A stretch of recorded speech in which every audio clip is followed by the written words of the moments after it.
नमस्कार दोस्तों, मैं हूं संजय। ट्रैवल डाइन इस चैनल में आप लोगों का स्वागत है। दोस्तों, पहले ही बता देता हूं आप लोगों के लिए एक बहुत बड़ा खुशखबरी है। 2022 का चारधाम यात्रा का डेट ऑलरेडी अनाउंस हो गया है। तो आज इस वीडियो में हम लोग चारधाम यात्रा के बारे में, ये डेट के बारे में बात करेंगे।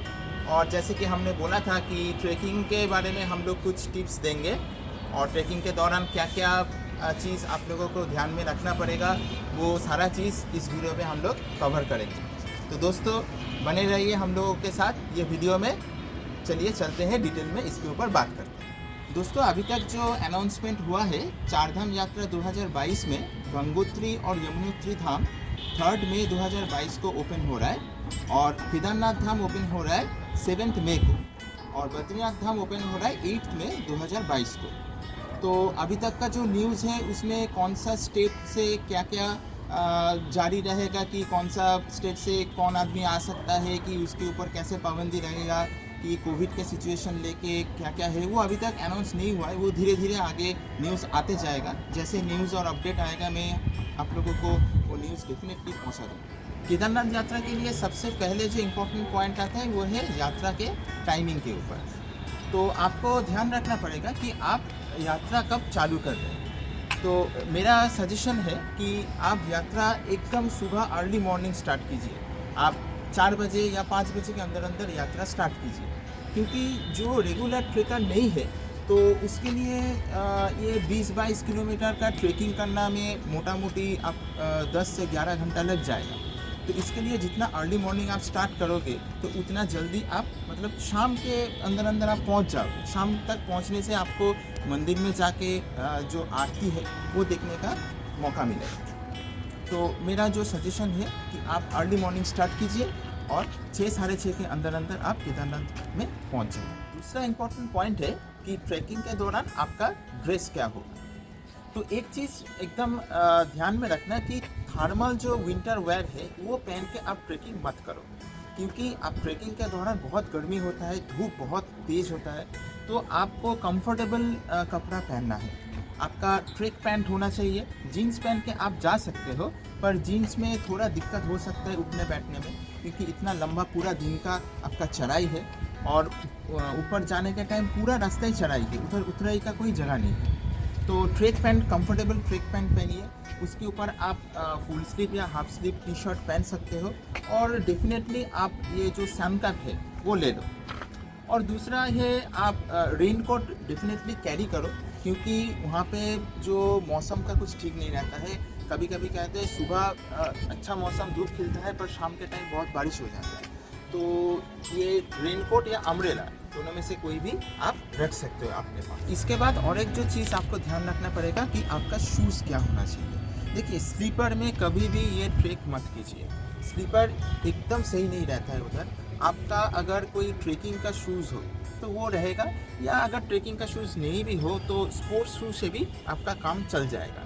पर कोई कोई बताता है कि चलो ऊपर चढ़ाई के टाइम शूज़ पहन के गया, पर नीचे उतरने के टाइम, पर उतरने के टाइम और भी ज़्यादा डेंजरस है, क्योंकि वो बहुत स्लिपरी और एकदम नीचे की तरफ ढलान रहता है। तो उसमें कोई ग्रिप वाला जो जूता है वो स्पोर्ट्स शू से भी हो सकता है।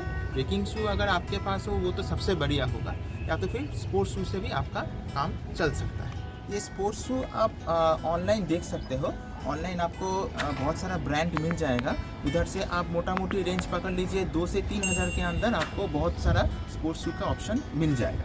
और आपका इम्पॉर्टेंट पॉइंट है वो है बैक पैकिंग। तो ये बैक पैकिंग के लिए आपको ध्यान रखना पड़ेगा कि आपके पास जो मेन लगेज है उसके अलावा एक छोटा सा बैग आपको कैरी करना पड़ेगा, जो आपको ट्रेक के दौरान लेके जाना पड़ेगा। जैसे कि गौरीकुंड से आप जब यात्रा स्टार्ट करोगे तो उसमें क्या होगा कि बड़ा जो बैग है आपका, जो मेन लगेज है, वो उधर रख दो। वो आप गाड़ी पे रख सकते हो या क्लॉक रूम में आप जमा कर सकते हो। इसके अलावा आपका एक छोटा बैग लेना पड़ेगा, जो आप ट्रेकिंग के दौरान लेके जाओगे। और ऊपर अगर एक दिन आप रहोगे तो उसमें ओनली वही कपड़ा लेना, वही चीज़ लेना जो आपको बहुत ज़्यादा इम्पोर्टेंट है। कभी भी ज़्यादा चीज़, ज़्यादा कपड़ा, अननेसेसरी कोई भी चीज़ कैरी मत कीजिए, क्योंकि ये हम लोगों का खुद का प्रैक्टिकल एक्सपीरियंस है। हम लोग 1-2 कुछ चीज़ ज़्यादा लेके गया था, पर ऊपर ट्रेकिंग के टाइम वो बैग इतना मतलब हेवी फील होता है, क्योंकि बिकॉज ऑफ ग्रेविटेशनल फोर्स वो पीछे की तरफ खींचता है, तो इतना बैक पेन होता है। तो बैग कम से कम हल्का होना चाहिए। ये हम लोग वीडियो के दौरान भी बताए थे कि जितना बैग हल्का होगा उतना ही अच्छा है आपको ट्रेकिंग करने में। बैग में आपको क्या क्या चीज़ लेके जाना चाहिए।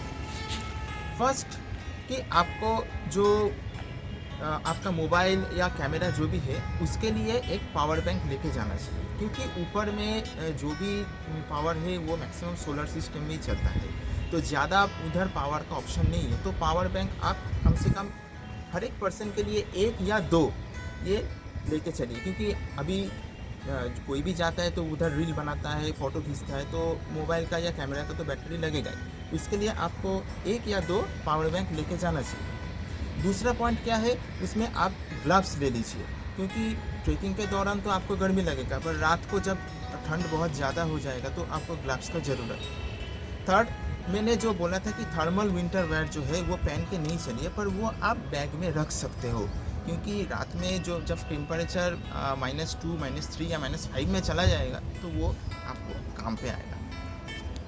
उसके बाद आपको लगेगा कि उसमें आपका जो ज़रूरी चीज़ है मेनली है मेडिसिन, वो वाला रखना पड़ेगा। तो मेडिसिन का आप बैकअप रखिए उसमें, और मेडिसिन में जो जिसका कोई अगर रेगुलर मेडिसिन चलता है वो तो रखिए, इसके साथ आपको पेन किलर रखना पड़ेगा, और आपका जो मूव या भूलने का जो स्प्रे होता है, क्योंकि रास्ता इतना चढ़ाई करने के बाद कभी भी मोच आ सकते हैं पैर में या कोई भी दिक्कत आ सकता है, तो वो स्प्रे बहुत काम पे आएगा। तो वो चीज़ ध्यान करके आपका बैग में रखिए। विंटर जैकेट है उसमें आपको स्पेशली ध्यान रखना पड़ेगा, वो जैकेट अच्छा क्वालिटी का अच्छा होना चाहिए, क्योंकि ठंड बहुत ज़्यादा है उधर। मैं एक ही चीज़ बार बार बता रहा हूँ कि आप कोई भी मौसम पे जाए ठंड बहुत ज़्यादा मिलेगा, तो उसमें आपका जो विंटर जैकेट है वो बढ़िया होना चाहिए। वो एकदम विंटर में जो माइनस में जो जैकेट चलता है वैसा वाला आप जैकेट आप लेके चलो, कैरी करके चलो, तो वो सुबह का टाइम भी यूज़ होगा और शाम का टाइम भी